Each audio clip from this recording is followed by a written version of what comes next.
जय श्री कृष्ण। मैं हूं मुनि शुक और आप मेरे साथ जुड़े हुए हैं भगवत चिंतन में। भाव स्थिर तो भक्ति सिद्ध। भावना जब तक इंसान की स्थिर नहीं है तो भक्ति ही क्या, संसार का कोई कार्य भी सिद्ध नहीं हो सकता। एक गृहिणी ने अगर घर के रसोई में खाना निर्माण करना है और उसकी भावना, उसकी इंटेंशंस अगर वहां पे नहीं है तो आप ये सत्य मान लीजिए कि वो अपना खाना भी रुचि रूप नहीं बना सकती, चबी वाला नहीं बना सकती, टेस्टफुल नहीं बना सकती। तो कहां हम भक्ति सिद्ध करने के लिए अस्थिर भाव को लेकर मंदिर या आश्रमों या जगहों पे ऐसी पहुंच गए हैं जहां से हम कुछ प्राप्त करना चाहते हैं, कुछ ऐसा प्राप्त करना चाहते हैं जो संसार में प्राप्त नहीं हो रहा, लेकिन उसके लिए जो भाव लेके गए हैं वो कुछ इस कदर अस्थिर हो चुका है जो कभी भी सिद्धि नहीं कराएगा उस कर्म को, उस भक्ति को जो हमें प्राप्त करा दे कुछ ऐसा जो संसार में ना हो सके। जब तक इंसान का भाव स्थिर नहीं है उसकी भक्ति अर्थात समर्पण कभी सिद्ध हो ही नहीं सकता। आप आज खुद देखिए, मंदिर छोड़िए, किसी श्रद्धा स्थान को छोड़िए, संसार में आपको रोज लगता है यार ये कल तो ऐसे मिला था, आज इसकी स्थिति बड़ी अंतर आ गई है। कल तो बड़ी अच्छी बातें कर रहा था, ऐसे लग रहा था बड़े पूर्व जन्मों का कोई रिश्ता हो, आज तो ऐसे बन के निकल गया जैसे जानता भी ना हो। आखिर ये क्या है, इतनी तब्दीली क्यों आ रही है? क्योंकि इंसान का भाव कुछ इस कदर व्यभिचारी हो चुका है जो पल पल बदलने में लगा हुआ है और एक इंसान को पता भी नहीं कि इससे मेरी हानि कितनी हो रही है। जितनी ही आदत भाव को बार बार बदलने की इंसान को होगी उतना ही ये अपने भक्ति क्षेत्र में, पूजा पाठ के क्षेत्र में शून्य को प्राप्त हो जाएगा। ये कभी उस अवस्था को प्राप्त हो ही नहीं पाएगा जहां कभी भक्ति से असाधारण फल प्राप्त हुए हैं। ऐसे ऐसे इतिहास के पन्ने अगर आप खोलेंगे आपको दिखेगा कि किसी समय, जिस समय पूर्व समय में इतिहास के पन्नों में गुरुकुलों में जब जंगलों का माहौल होता था, शिष्य लोग उठकर जंगलों में जाके गुरुकुल धारण करके किसी धर्म की, किसी शास्त्र की, किसी यज्ञ की विधि को पहले समझते थे, पढ़ते थे, याद करते थे, मंत्रों का उच्चारण करते थे, तब किसी जाके देवता की उपासना करते थे या ईश्वर की उपासना करते थे। और उस समय में भी कुछ पात्र ऐसे थे जो ऐसा कुछ ना जानकर सिर्फ भाव रूप भक्ति करते थे और शीघ्र शास्त्र पढ़ने वालों से शीघ्र ये भाव रूप भक्ति करने वाले अपने इष्ट को, अपने अधिष्ठाता को प्रसन्न कर लेते थे। और आज की ये भाव रूप भक्ति करने वाला कभी उनको समझ ही नहीं पाया कि उन्होंने अपने भाव को कैसे संचालित किया, जो उनकी भावनाओं से उनके इष्ट को प्रकट होना पड़ गया। आज के इंसान का भाव सुबह होता है कि आज मंदिर में खीर चढ़ाऊंगा, थोड़ी देर बीतती है, कहता खीर चढ़ाने की क्या जरूरत है, वो तो पंडित साधु संतों ने ही खा लेनी है, भगवान थोड़ी आके खीर खाते हैं। शाम आती है, कहता चलो कच्ची लस्सी चढ़ा देता हूं, मन का भाव क्यों टूटे। अरे सुबह खीर अपने मन में लाने की जरूरत ही क्या पड़ी थी जिसे शाम तक कच्ची लस्सी में बदल दिया। घर से चलता है, कहता है आज मंदिर में 10 रुपए चढ़ा दूंगा, आधे रास्ते कहता है चलो 5 रुपए चढ़ा दूंगा, वहां तो बड़े धनवान लोग आते हैं। मंदिर आता है, थाली ज्यों ही हाथ में आती है, कहता है चलो भगवान का मेरा अपना रिश्ता है, 1 रुपया भी कौन सा भगवान ने लेना है। अब 1 रुपया 10 रुपए लाने की जरूरत ही क्या थी मन में, जो आधे रास्ते में 5 हुए, मंदिर की थाली तक 1 रुपया रह गए। अरे आप अपने भाव को कमजोर करते जा रहे हैं, इसमें किसी का नुकसान नहीं होगा। क्या किसी ने लेना, क्या किसी ने देना। पहले भी कोई पात्र थे जो दान को स्वीकार करते थे, आज के युग में भी कोई पात्र हैं जो दान को स्वीकार करते हैं, लेकिन इस दान की महिमा को संभालने वाला ईश्वर है। कर्ण ने पूरी जिंदगी पता नहीं कहां कहां दान दिया, किस किस को दान दिया, लेकिन उसके दान से भगवान इतने प्रभावित हो गए कि धर्म भूमि कुरुक्षेत्र में मरते हुए कर्ण से दान मांगने आ गए। मतलब उसने अपने दान के भाव को किस कदर स्थिर रखा होगा कि अपना दान देते समय ये भी भूल गए कि मैं अपनी जान अर्थात कवच कुंडल निकाल के दे रहा हूं। कितनी भावना को स्थिर रखा होगा।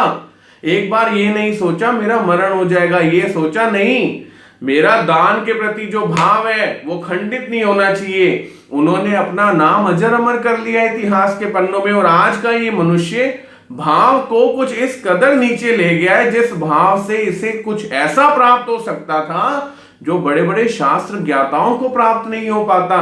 लेकिन इसने अपने भाव को कुछ रोज इस कदर तोड़ना शुरू करा, क्या संसार में, क्या परिवार के प्रति, क्या माता पिता के प्रति, क्या भाई बंधु के प्रति, वो भाव वहां भी स्थिर नहीं रहा। और जब ये भाव को लेकर कहीं अपने इष्ट के सामने, देवता के सामने, ईश्वर के सामने आ गया, वहां भी अपने भाव को संभाल नहीं पाया। आज मैं आपको इतिहास में एक ऐसे भक्त का नाम सुनाऊंगा जो बड़ा साधारण सा इंसान है। बड़ा साधारण सा इंसान एक ऐसी भक्ति भाव रूप करके चला गया जो हमारे भाव के सामने ये सिद्ध करके चला गया कि जब तक भावना उस भावना को नहीं छू लेती, तब तक एक इंसान अपनी भावना से उस पद को प्राप्ति नहीं कर सकता जिसकी वो अपेक्षा रखता है, उस सिद्धि को प्राप्ति नहीं कर सकता। पेंधिया नाम का भगत है, पेंधिया नाम का भगत है, गोवारी है, अर्थात गायें चराने वाला है। जब गायें चराते हुए गांव से बाहर लेके जाता है तो एक वीरान जगह में, पुराना समय है, शास्त्रों में लिखी सत्य घटना है, जब गायों को चराने गांव से बाहर लेके जाता है तो एक वीरान जगह में कहीं शिवलिंग बना हुआ है। रोज अपने हाथों से शिवलिंग को धोता है, फिर जल से तर्पण करता है, फिर पास से पुष्प लाके चढ़ाकर ही भोजन ग्रहण करता है। ये उसका रोज का नियम है, ये उसकी रोज की भावना है कि जब तक मैं गांव के बाहर जो पिंडी बनी हुई है उस पे जल चढ़ा के, उसका तर्पण करके, उसे स्नान करा के उस पे पुष्प नहीं चढ़ा लेता तब तक भोजन नहीं करूंगा। ये उसकी भावना निर्माण हुई है और उसने इस भावना को कैसे संभाला है। अगर वो नहीं संभालता तो रोज एक नई भावना निर्माण करेगा, कभी कहां करेगा, कभी कहां करेगा। दोनों तरफ से गए पांडे, ना हलवा मिला ना मांडे, ना तो कभी इधर स्थिर कर सकता है ना कभी उधर स्थिर कर सकता है। लेकिन एक जगह जहां स्थिर करी इस पेंधिया भगत ने, वहां दिखा दिया कि अगर आपकी भावना स्थिर है ना तो पाषाण में से भी देवता को बाहर निकलना पड़ता है। हमने सिर्फ इतिहास में सुना है, क्यों ना हम अपने ऊपर भी इस चीज को लागू करें। पेंधिया ने रोज ऐसा क्रम करना शुरू किया, रोज खाना ऐसे ही शुरू किया। देवता ने एक दिन सोचा, सिद्धनाथ की भक्ति करता था वो, महादेव की भक्ति करता था, ऐसा शास्त्रों में आता है। एक बार देवता ने सोचा क्यों ना इसको चेक करके ही देखें कि ये अपना भाव सही समय में ही निभा सकता है या दूभर समय में भी, परेशान हो जाए उस समय में भी निभा सकता है। देवता ने क्या किया, उस जगह के सारे छोटे छोटे फूल तोड़ दिए। अब इसने फूल की कोपलें चढ़ाना शुरू कर दी। देवता ने देखा अब ये कोपले चढ़ाता है, देवता ने कोपले भी उड़ा दी। अब इसने मोटी मोटी टहनियां तोड़ के चढ़ानी शुरू कर दी। थोड़े दिनों में देवता ने वहां से सारे झाड़ ही सुखा दिए। अब इसने गांव के बहुत दूर जाकर क्या करना, वहां से बड़े बड़े पत्ते की टहनियां तोड़ के लानी और देवता की पिंडी को अर्पण करनी। देवता ने आधे गांव तक, जहां की सीमा तक ये जा सके वहां तक के झाड़ सुखा दिए। अब इसने आगे पीछे पड़े सफेद पत्थर, आपने देखे होंगे, जो छोटे बच्चे कहीं से खेल के जोड़ के ले आए तो उससे खेलना शुरू कर देते हैं, ऐसे व्हाइट कलर के पत्थर उठाने और उस पत्थर को चढ़ाना शुरू कर दिया। अब देखिए, किसी शास्त्र में ऐसा नहीं लिखा कि कहीं पत्थर भी चढ़ता हो। इसने वो सफेद पत्थर बहुत अच्छे हैं ये समझ के चढ़ाना शुरू कर दिया कि अब ना तो फूल रहे ना झाड़। और व्यक्ति कौन है, कोई बहुत पोथियों पढ़े वाला नहीं है, बहुत ग्रंथों को पढ़ने वाला नहीं है, एक भावना को स्थिर रखने वाला है कि जब तक मैं ऐसे जल से तर्पण पूजा नहीं कर लेता तब तक भोजन ग्रहण नहीं करूंगा। ये उसकी भावना है, उसने निर्मित की हुई है। बस मैं इतना जानता हूं कि जब तक यहाँ पूजा नहीं कर लेता मैं खाना नहीं खाऊंगा। और इस भावना को वो स्थिर कैसे करके बैठा हुआ है। शास्त्र कहते हैं, रिक्त हस्तेन न पश्यन्ति देव राजा गुरुजनम, तुम खाली हाथ मत जाओ देवता के सामने, राजा के सामने, गुरुजनों के सामने। ये भाव इसने पढ़ा नहीं है, लेकिन इसकी भावना है कि जब तक गायों को यहाँ पे रखकर चराते समय, अपना कर्म करते समय मैं यहाँ आके अपने इष्ट को, जिसे मैंने भजना पूजना शुरू किया है, इसको तर्पण ना कर दूं, स्नान ना करा दूं, कुछ अर्पण ना कर दूं, तब तक मैं खाना नहीं खाऊंगा। अब देवता ने वो सफेद पत्थर भी हटा दिए। अब इसने छोटे छोटे पत्थर उठाने, वो चढ़ाने शुरू कर दिए। देवता ने वो पत्थर भी गायब कर दिए, आगे पीछे से नहीं, पिंडी के बड़ी दूर दूर तक इसे पत्थर ना मिले। अब ये बहुत दूर जाके पत्थर उठा के लाके चढ़ाना शुरू कर दे, फिर तर्पण करे, फिर भोजन खाए। शास्त्र कहते हैं आधा गांव और एक गांव की मर्यादा तक अब इसे पत्थर नहीं मिलता था। आप अंदाजा लगाएं, पहले गाय चराने आता था, फिर पिंडी को नमस्कार करता था, फिर तर्पण कराता था, तो अब चढ़ाऊ क्या, इसे ढूंढने के लिए वो एक गांव पूरा पार करके जाता था, तो कब आके चढ़ाता होगा, कब आके खाना खाता होगा। देवता ने इसकी परीक्षा लेने के लिए एक गांव की सीमा तक, कितने किलोमीटर होगा ये नहीं बताया, लेकिन एक गांव की सीमा तक पाषाण ही खत्म कर दिए।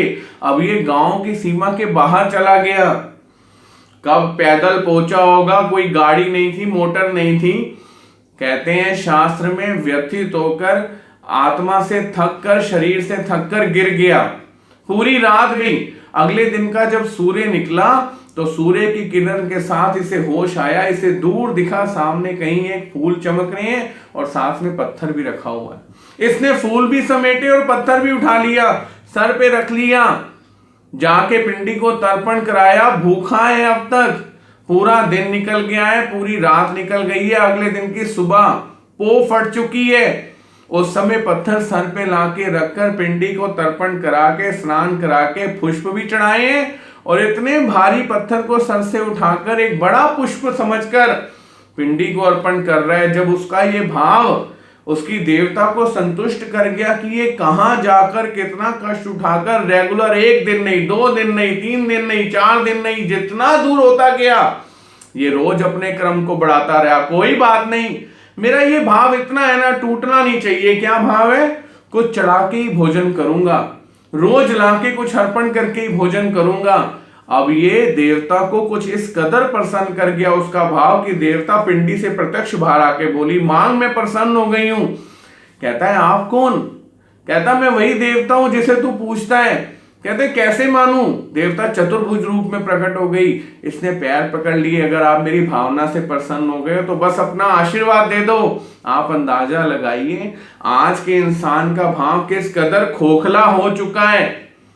मंदिर आते हुए भी एक भावना होती है घर के लिए प्रसाद पूरा मिल जाए, लेकिन प्रसाद की पूर्णता कैसी होगी, वहां पे किसी चीज की कमी तो नहीं होगी, ये भाव नहीं रहा इंसान में। और जो भाव रह गया है, आप अपने मन से पूछिए कितना स्थिर है वो और कितनी अवस्थाओं में स्थिर है वो। थोड़ा सा संकट, थोड़ी सी कोई बात हो जाए, इसका भाव अपने माँ बाप से खत्म हो जाता है, ये अपने इष्ट और देवताओं पे क्या स्थिर करेगा। शास्त्र इसी में आगे बताते हैं कि रावण के लिए कोई शास्त्र में विहित नहीं था कि गर्दन काट के चढ़ाता रहे, लेकिन इसने अपनी फल सिद्धि होने तक 1 नहीं, 2 नहीं, 3 नहीं, 10 बार गर्दन काट के सामने रख दी।